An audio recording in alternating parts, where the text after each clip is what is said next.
So first of all, on behalf of the Pro-Prefetti, now he's called in this way, of the first section of our Dicastery for Evangelization, which meanwhile is the first in the row of all the dicasteries in the Vatican of 16, Archbishop Fisichella, I want to greet you all, and he is greeting you as well because he is very proud that you are so much interested in what's going on in our dicastery. As our Pro-Prefetti often says, our ministry is networking, listening to the experience of the local churches and bring it into a conversation with other local churches. We are not the Office for Divine Worship for the Universal Church. We have to network. That is our ministry. Insofar, I'm very glad to communicate with you about key principles for liturgical catechesis of children by this very lecture, and our later panel will have the possibility of sharing. Thank you also for this kind invitation. It is very much touching me to celebrate Mass with you this morning at the so beautiful Basilica of the Shrine of the Immaculate Conception. So it's a great pleasure for me to speak, to be back actually here at Catholic University of America in Washington, D.C. after 33 years since I've doing some research and scientific work on the RCIA in the USA, and to be able to give this guest lecture today. The topic is, as it were, along the same lines that I followed during my studies here more than 30 years ago, when Professor Catherine Dooley was particularly dedicated to the RCIC here, and I had many conversations with her at that time for preparing my doctoral dissertation. With great gratitude and joy, we in the Dicastery of Evangelization in the Vatican also perceive how profoundly the Catholic University of America in Washington takes up and continues catechetical questions and dimensions, especially in the transition of faith with children. The Journal for Evangelization and Catechesis gives an excellent overview and is gladly read and passed on in Rome. It is to the greater credit of Professor Raymond Stutzinski, who as editor has given this journal a solid profile in such a short time, that it is no longer possible to imagine the landscape of scientific publications without it. The way in which Professor Jem Sullivan, in her research as well as in her teaching, has pursued with some competence and sustainability even before the publication of the new directory for catechesis in 2020, an impulse of this document, which is becoming ever more important in catechesis and on which so much is decided for the transmission of faith in postmodern and secular times, leads us not least into the middle of today's theme of my guest lecture. It is about the via pulchritudinis. For me, no one has put it in words more aptly than Pope Benedict XVI when he said, "Truth is beautiful, and what is beautiful is true." This connection is fundamental, theologically, dogmatically, and catechetically of highest plausibility. It presupposes, of course, that the witness and mediator of faith has himself found a contemplative approach to beauty and does not lose himself in the trivial. The more faith threatens to disappear from our public spaces, this morning the Catholic Church in Germany has published the number of people who dropped out of the church during last year. It's 500,000, about 22 million Catholics in Germany. Imagine this. And it seems to push into private sphere, our faith, the greater danger of kitschification exists, which seems to consist in an infantilization, especially in catechesis with children, which I would like to discuss in more detail later. In this context alone, it is very remarkable that we as Catholic Christians, who should actually have an innate awareness of the importance of the via pulchritudinis, are reminded very often by Muslims of the indispensable importance that the sense of the creative should claim in the communication of faith. The writer Navid Kermani, who received the Peace Prize of the German book trade a few years ago and dared to pray publicly in his acceptance speech, recently pointed out this indispensable importance of rituals in religions. Literally, he said, I quote him, "Let no one be surprised that churches remain empty when it is no longer beautiful, when people no longer pay attention to form at Mass, no longer pay attention to the foreign, because what is more foreign than God? Quote, end of quotation. Wow. And Kermani continues by pointing out that religions are superfluous if they only act as great explainers, if they are just another union or an NGO. He concludes, I quote him, religions ask the big question. Ideologies give the answer right along with it. In addition to his initial attention to our topic, I would like to take up an essay that the then theologian Joseph Ratzinger held in Munich in 1958, exactly 65 years ago. It reads today like a prophetic word to our time of the Church that can give orientation when we ask what differentiations are necessary so that children with their parents can find their way to the faith of the Church through liturgical catechesis. Still, under quite different social conditions of life, Joseph Ratzinger notes already in 1958 that for most Christians, faith is only a habitual convention.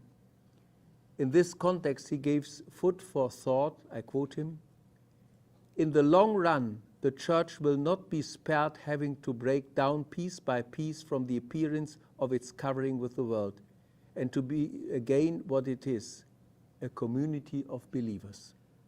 In fact, its missionary power will only be able to grow through such external losses. It is a process that will take place with or without the Church's intervention. End of quotation. With regard to the Church sacramental liturgy, the theologian Ratzinger already saw the danger at that time, I quote him, by not only giving sacraments away, but by beggaring them, they are profoundly devalued. End of quotation. Children have a very deep sense of this. What adults claim to be important but do not commit appropriately has long since lost its significance in the eyes of children. Whereas in Europe, for instance, adults hardly go to confession anymore, one can hardly expect that this will open a way to this sacrament for their children. In order to find more honest differentiation for the sake of credibility, Ratzinger proposes already in 1958 3 levels of action in his proposed process of deworldizing the Church, which are to be considered precisely with regard to the possibilities of liturgical catechesis with children. On the one hand, he speaks of the level of the sacramental, which was once surrounded by arcane discipline in the liturgy of the Church. On this, Ratzinger says, I quote him, the more the Church will carry out the self-demarcation, the distinction of the Christian, if necessary, toward the small flock, the more realistically it will recognize its task on the second level of the proclamation of the faith. End of quotation. Here Ratzinger distinguishes 2 types of proclamation, as he said, the predicatio ordinaria and the missionary proclamation. The former he describes as an inner liturgical process. The latter is more the attempt to stretch the radius of action as far as possible and to orient it precisely in a missionary way. On the third level of personal relationships, says Ratzinger, it would be completely wrong to aim at an isolation of believing Christians from non-believers. It is about the formation of a family community, of which Joseph Ratzinger says that the Christian should be experienced precisely as a joyful person among people and as a true fellow human being, where he cannot be a fellow Christian. In order to understand the special nature of the sacramental, neither as an elitist separation from the world, nor as a loading of all the heavier burdens and responsibilities, Joseph Ratzinger adds the idea of substitution as it has already developed in the Judaism and can be understood as one for all, which does not mean all for one. In this understanding horizon, sacraments are positive signs of effective salvation. They indicate what is promised to all in the faith, without falsely and untrustworthily appropriating. As positive signs of salvation, the recipient embodies the more of faith without exclusively including others from it. However, the more, the magis as we say in the Latin language, always corresponds to a process in which the other is moved to reach out for it. This is a spiritual and didactic dynamic, which will be developed in the following as key principles for liturgical catechesis with children in 7 points, as I already mentioned. Starting from the reflections of the theologian Joseph Ratzinger on the future of the Church, mind you, 65 years ago, the principle of theologically responsible and responsible graduality is to be endeavored with regard to our topic. In the catechetical tradition of the Church, it has received attention from the very beginning. If we consider how from the earliest times of the Church, the incorporation of first adults and finally of entire families took place through the catechumenate with its various phases and stages, we have here a reliable parameter.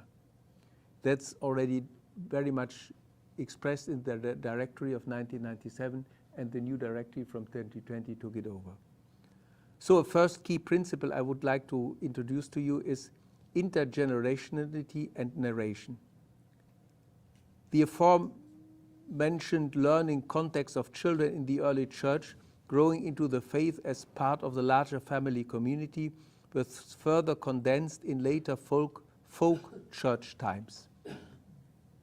In the book of Joshua it says, "I and my household will serve the Lord."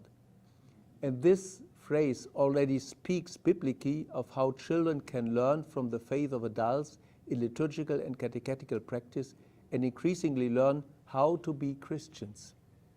Implicitly, this also addresses what we are currently rediscovering in pedagogy as intergenerationality. It connects with other aspects of narration.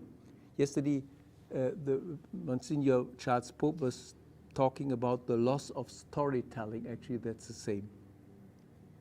Where grandparents tell children about their faith and testify where and how their faith has sustained them, especially in difficult times of their biography, this way of communication takes on an eminently important catechetical significance. I personally remember well, as children on long winter evenings, we used to ask as children our parents and grandparents to tell us about the past, especially about the times of the Second World War and how they lived and believed in the resistance. At some point, we all knew the stories and yet wanted to hear them again and again. Narration as interpretation and intergenerational as experience, intergenerationality as experience. The situation of today's nuclear families with fewer and fewer children and the relatives as well as grandparents who often live far away and are not experienced very much means that the opportunity to pass on the faith is evaporating in many families. On the other hand, I have observed on various occasions how after a Sunday service, those children who still go to church with their parents play with each other in the church square. In this way, a new kinship of faith develops in the opposite direction. What used to be the fellowship between siblings and cousins now becomes a new bond and commitment. This brings a second key principle into view, which seems to me to be increasingly important in mediating a liturgical catechesis. So a second key principle, with each other and towards. In societies that are increasingly losing their social cohesion because family ties are dissolving due to the divorce of parents, too expensive and few housing options, and much more, what is indispensable in sociological as well as pastoral terms is often perceived only too late. Where social realities give rise to new mentalities, ideals that have been lived and witnessed are increasingly marginalized. At the same time, they often remind us of what many of what many lack and long for. During a recent visit to the World Congress of Mercy on Samoa Island, I was able to experience in this island situation how indigenous structures have an effect right down to present-day family constellations and still shape them, giving the society a high degree of stability. In other words, it's about a context in which with each other and the opposite is experienced that has pedagogical quality.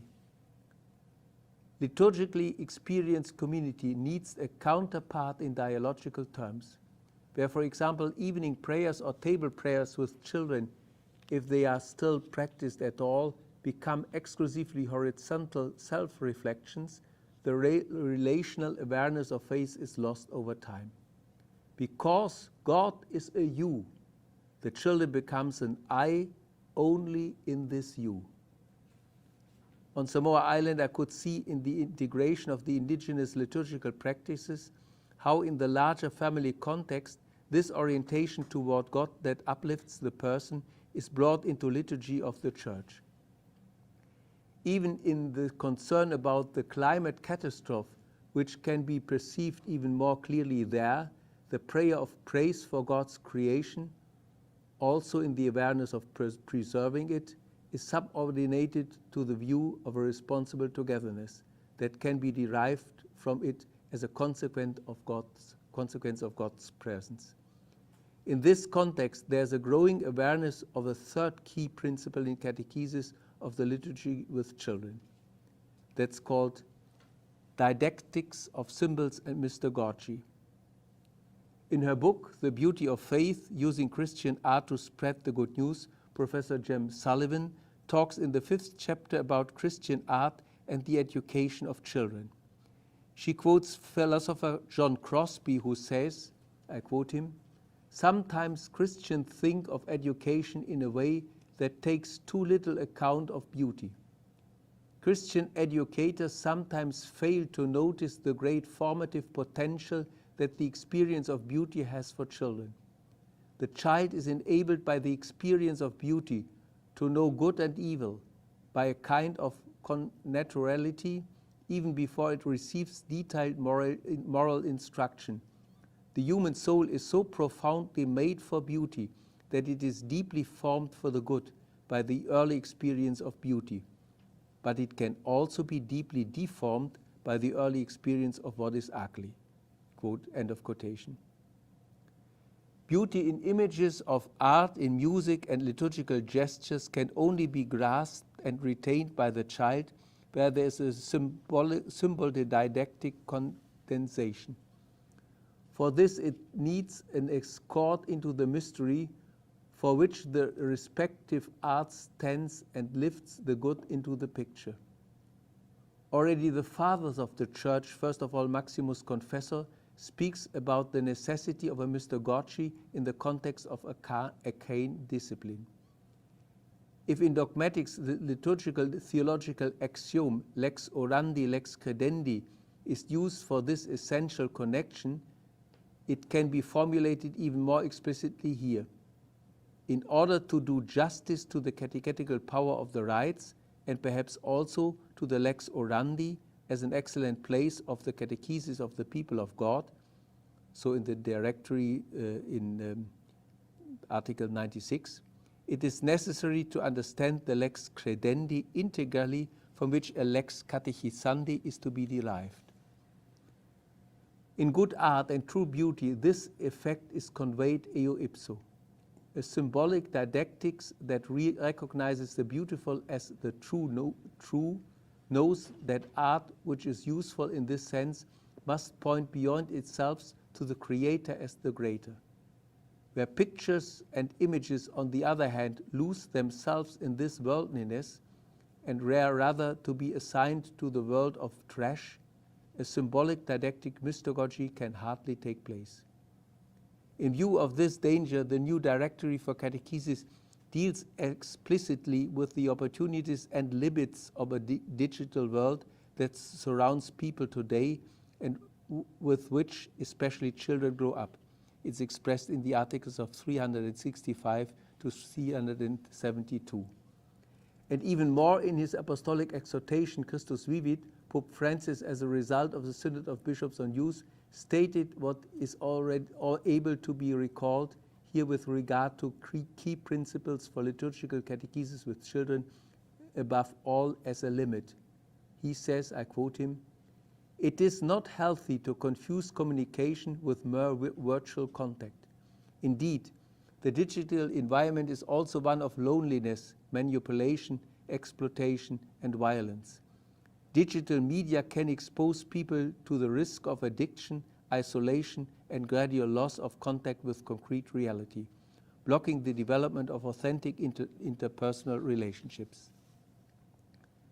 End of quotation. Keeping children away from too early digital self-occupation leads not only in biological, medical, but also in psychological terms to a greater learning capacity in the mystagogical sense, to richer imagination of the invisible, and to a more substantial creativity. We know this already from the times when the television had been invented. This brings a fourth principle into view, which I would like to state here in the required brevity for the criteriology to be developed here. It is called elementarization and family culture.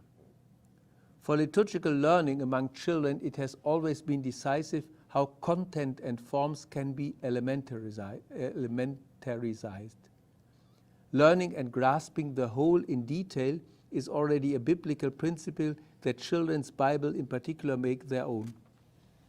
To open central pericopes to a further pictorial imagination and to recognize in them what is essential and essential for the Christian church faith is a catechetical learning step, which admittedly needs context in which what has already been taken up is always taken up anew and rediscovered. Also in this sense, a visual, tactile and cognitive repetitio is the Mater Studiorum, as we already heard yesterday. Effectively, this has been demonstrated in what the Jewish family culture produced during the period of exile in Israel before Christ.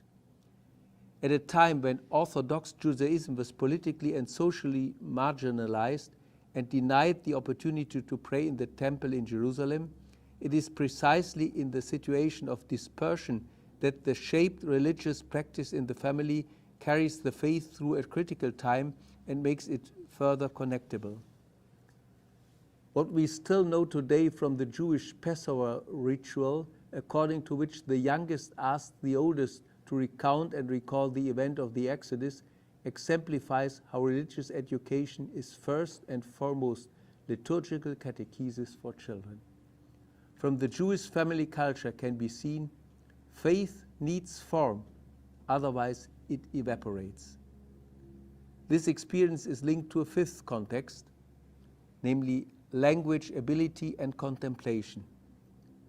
What we have already considered with regard to narration and intergenerational sharing is one side of a liturgical catechesis for children, to which must be added a second. Silence and listen. Incline your heart's ear, seek peace. So says the new spiritual hymn in Germany. It considers that every faculty of speech in faith needs a contemplation context, and ultimately only from silent wonder can speech and prayer emerge. I remember the words of our spiritual director at the seminary, who asked a guest on his visit about his impressions of the seminarians. The answer was sobering. Loud faces, loud faces. You can see and feel it in the people if they have learned to be silent and if they come from the great silence. In a short dialogue of Philipp Gröning's great film, The Great Silence, about the life of monks in the Grand Chartreuse in France, a Carthusian at the Sunday Recreation reports about the abolition of the ritual washing of hands before the common meal in another monastery. Another confrere immediately expresses his great regret when he says, "If we lose the signs, we lose our meanings." In a time of society in which children can hardly learn and endure silence, in which permanent entertainment and variety have become a form of sprinkling, learning contemplation would be a first step towards becoming capable of speaking in a deeper sense. Where we heard yesterday about this already, increasing ADHS illness make learning so difficult for children in schools. An impulse could arise from the liturgy of the Church, in which the prerequisite for all knowledge consists in silence. Silvia Walter, a spiritual writer from Switzerland, puts this diagnosis of the times into words of prayer. She says, I quote her, "Lord, someone must endure you. To endure you without running away, to endure your absence without doubting your coming, to endure your silence and still sing. Endure your sufferings, your death, and live out of them.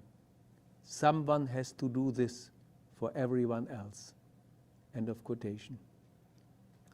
Whoever finds into this depth of contemplation and takes others into it can convey another key principle.